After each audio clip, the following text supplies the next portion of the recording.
Hi everybody, I am Jessica Abel from Autonomous Creative, and I'm going live today to talk about the Creative Engine Phase 3, which is ACT, so getting your stuff done. How are you going to get your stuff done? I posted yesterday in my feed about my students and how they're doing with their semester-long projects, and it's actually really good news. I think putting the expectation up front that it was going to be a little bit crazy in the middle of the semester and they would need to readjust, they would need to adjust their expectations of what they'd be able to get finished and when they'd finished it and what it would actually look like, so that their picture at the beginning, at the decide phase and the collect phase, the planning phase, they had this picture of what the whole semester was going to do and how it was going to all lay out. And we had these cards up on the wall. And one of the things we've ended up doing is flipping out the cards, changing what they actually say. And sometimes that can feel like cheating a little bit, but that's actually how the process is supposed to work. That you can't possibly know everything you need to know to get a project finished before you start it. You have to learn about it as you go along. So that's what we're going to talk about today, is how to just get yourself into action and keep things moving forward. Okay, so I'm going to go and share my screen. And I have to scroll back a little bit because I've done a bunch of stuff. So here's the Creative Engine, the full infographic of the Creative Engine. And we're talking today about Phase 3, which is ACT. We talked on last Friday, about Decide. You can go back in my Instagram history and see that live presentation as well. Some really good questions came up in that one, which I thought really helped kind of pinpoint the issues with Decide. And today we're talking about ACT. So once you decide what you're going to do, so you take all the stuff that's out there, and you do your research, you learn what you need to learn, you do your practicing, you're checking in, whatever it is, you have this massive pile of stuff, and then you have to decide which route you're going to take. And so we did do that in my class with my students in the beginning of the semester, and they decided what they were going to do. But then until you actually take action on those things, you can't really know really all that much about the project, to be honest. The acting is what reveals the reality of it to you, which is why in some ways you have this situation where you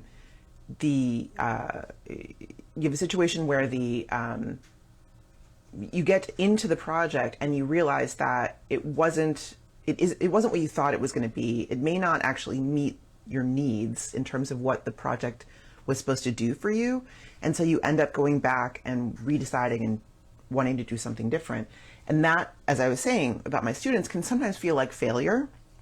It can feel like that's not the way it's supposed to work, or that there's some problem with that.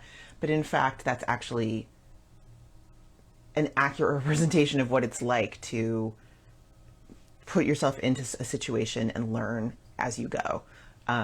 Okay, so if you've skipped to the decide phase and you're trying to act, that may be the problem. That may be the thing that's keeping you stuck. But the important thing to understand here is that the getting into the act phase, even once you've decided, takes a lot of courage. It takes a lot of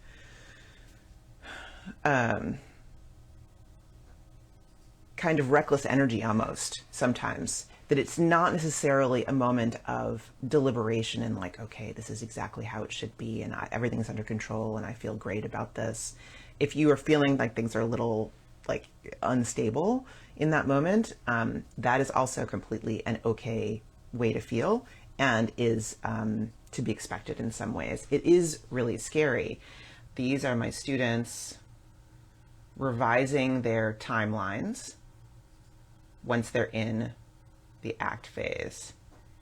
And they get lots of stickers when they do well. And I asked them yesterday, do you like the stickers? Are the stickers helping? And they're like, oh my God, yes.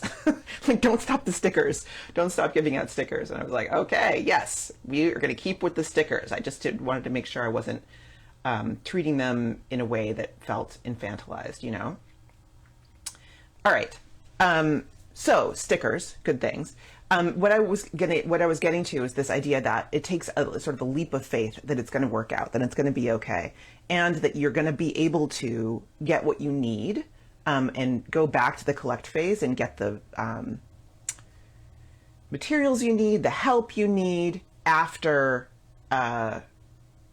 you get started, that you don't have to have everything in place before you actually get started. So we talk a lot about this idea of courage before confidence. And what that really means is that when you take that leap of faith, and it's that kind of scary moment of plunging into something and declaring, this is what I'm actually doing, and then actually investing your time and your energy into it, the courage to do that is what creates confidence. We're just working on a new episode of the podcast, The Autonomous Creative, with Martha Rich. And she went through all of these different major life changes and these different pivots, big giant pivots in her life, where she got divorced, she lost a job, her mother died, like all these different things happened. And she, instead of going like, oh my God, what am I going to do next? And it's so scary. She was like, well, I guess that's a reason to just try something new. And she became a professional artist, a professional illustrator, after going to art school, BFA, her undergrad, she had another undergrad degree, but getting a BFA at the age of 37. So she really started, late compared to a lot of people, but she's like, this is what I want to do. This is the real thing. And she took that leap. And what I realized in talking to her, and I did say this in the interview too, is like, she learned to trust herself through taking action and not dying, just taking action and saying like, well, that worked out okay, so maybe I can take action again. Maybe I can try something new again. So I think that's a lesson for all of us in terms of, when I talked to Tom Hart on the podcast, and this is the podcast, The Autonomous Creative. If you're not subscribed, you should be, acpod.show. I talked to Tom Hart, who is a cartoonist and runs a comic school. And he said in his interview, he said something like, art's just not that scary. Like, art's not that dangerous. Like, anything you do in art, it feels like a really big deal, but in world terms, in the outer world terms, it's really not that dangerous. And if you can convince your limbic system of that and go ahead and take action, then you're going to be able to move forward much more easily. And he said, he was like, I started a comic school the way some people start a band. Like, he just like, I'm starting a school. Like, let me go find a place for it. And literally would walk up and down the streets looking for a building that was for rent that might be something that could hold a comic school. So that's kind of amazing. I mean, I started a band like starting a band. When I was 21 or whatever, I was living with a roommate who knew a little bit about playing guitar. And I was like, let's start a band. And she's like, we don't know how to play any instruments, and we don't know how to do anything. And I was like, we're starting a band anyway. And I started inviting people over to jam with us when we literally didn't know any songs at all. And we learned Calling Dr. Love by Kiss. And so we would sing, like, we would do Calling Dr. Love like over and over again, jam band style. But we became a real band. We actually became a real band and played shows and did all this stuff. And it was very scary. A lot of times, like the first time we got up on stage, we had about 4 songs. And we had our first show months after we started this band as an opening act for somebody or other, basically because we just kept asking and just kept doing stuff, and it all worked out okay. We didn't die. And so, and the upshot of that, actually, the sort of after story of that is even better, which is Sharon Malloy, who's my former roommate, who, is a longtime friend of mine. She's a bass player, and she's been on like records and done international tours, and like she's a serious musician. She's not a professional musician most of the time. Like she, hasn't made that into her life plan, but she continues to do this in a super serious way with real bands. And that is the result of taking action and daring to be bad. One other example I wanted to share with you, which I thought is that I really enjoy about this, is Chris Sellers. So Chris Sellers is a member of our community who is a game designer, and he's been working on different games and working on various different things for a while. He's working on a big, ambitious role-playing game, tabletop role-playing game that is, a massive undertaking. But while he was working on that, he saw this opportunity on Kickstarter to join what they call the Zine Quest, which is a sort of quick turnaround, low investment in terms of like materials project. And he made this very small, fun game called Raccoon Sky Pirates. Raccoon Sky Pirates is for sale now. You should get it. Get one for Christmas. It's awesome. We have one. This is us playing it. And we have no idea how to play role-playing games. And we still had fun. We made up stories about raccoons on junk pirate ships. It was amazing. And he did this. He knocked this out. And he faced so many issues that he had no idea he would face. Even though he'd written games before. He'd written, I guess you call it sets or something. Like different player sets for games that already exist. He'd already done that. But he hadn't done his own game. So he had to source, like, where could he get a 12-sided die made? You know, how can he get these cards printed? What's shipping going to look like? All this stuff. And he just did it. And it was amazing. And so he pulled that off. And so my point about in terms of the act phase is that Chris started this Kickstarter thinking he knew what he was doing because he knew how to write a game. He knew the basics about how to write a game. He'd done some game writing before, but he didn't really know what it was all going to be involved. And it's been a learning experience for sure, but it's been amazing to be able to do that. And he just shipped out, I think he said 522 boxes to fulfill his Kickstarter, which I think 4x'd its goal, by the way, all around the world. So people are now playing his game, talking about his game, he's getting on podcasts, and it's all because he was able to actually take action on this, and he had the support of the Creative Focus Workshop, Autonomous Creative, and the Autonomous Creative Collective, and Authentic Visibility. So I read about this study. So it was a study of medical students, and the medical students were given certain material about learning the brain or something like that. And one group of students was given a quiz on the material before learning the material. Ever, like before ever encountering, I mean, they had whatever they had from their lives, but they weren't encountering anything else. And then another group was given study materials and learned it. Group one, then after their quiz, whatever they got the same study materials. And at the end, they had exams. And guess who did better? The ones who were tested first. Like by a huge amount. They did so much better. So I think that's a really clear illustration of this principle that when you just act on whatever information you have, you are going to learn better. Your brain is going to identify what's important about what you're pulling from the world in terms of creating the end result you want. You're going to have that filter on, and it's going to be really powerful. It's going to be more powerful. Your learning is going to be more powerful. Your effectiveness is going to be more immediate, and you're going to feel more confidence and more control over the project if you start before you feel fully ready. So I want to encourage you to do that. So my question for you today is, what are you holding back on starting right now?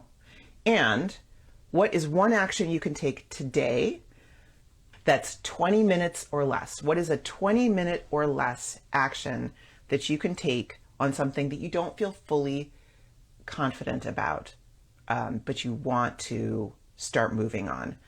Identify, this is a decide phase, right? Use your decide phase brain to decide what it is you're going to do, what it is you're going to work on, what action are you going to take that might feel a little bit risky and a little bit scary, but you won't die.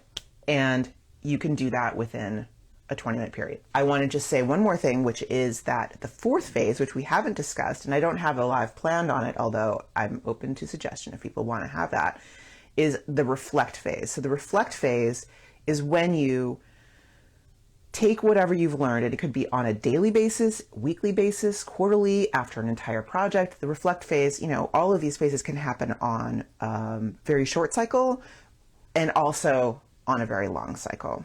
So the reflect phase is where you look back on what happened and you extract knowledge, information from it. This is the way you set things in your brain so that you are not reinventing the wheel all the time, so that you can learn from your mistakes and learn also from your successes. And you can take that knowledge into the future. That's what the reflect phase is for. And if you think about it, like with my students who are in the middle of the semester, they're still in the act phase, but they are reflecting on what they're doing. And when they reflect on what they do, that's when they are able to refine their decisions, refine their collect phase, like activities, like what do they need to find and get their hands on in order to do a better job.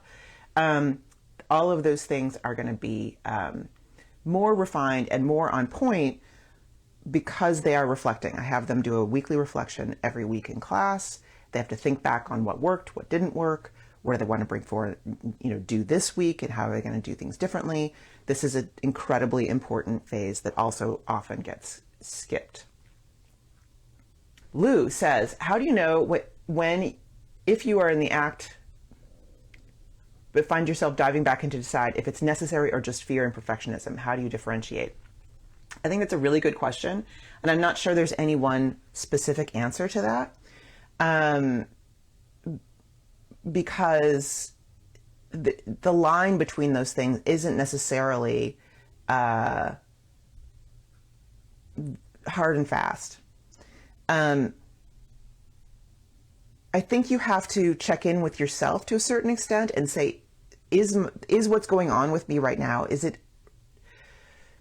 mostly about fear of the future, of not being able to achieve the thing? Or is it mostly about not being aligned with this, that the outcomes that are coming, that I can see now more clearly because I've been in the act phase, are not what I'm interested in? Like, I don't really want those things. Or the perhaps the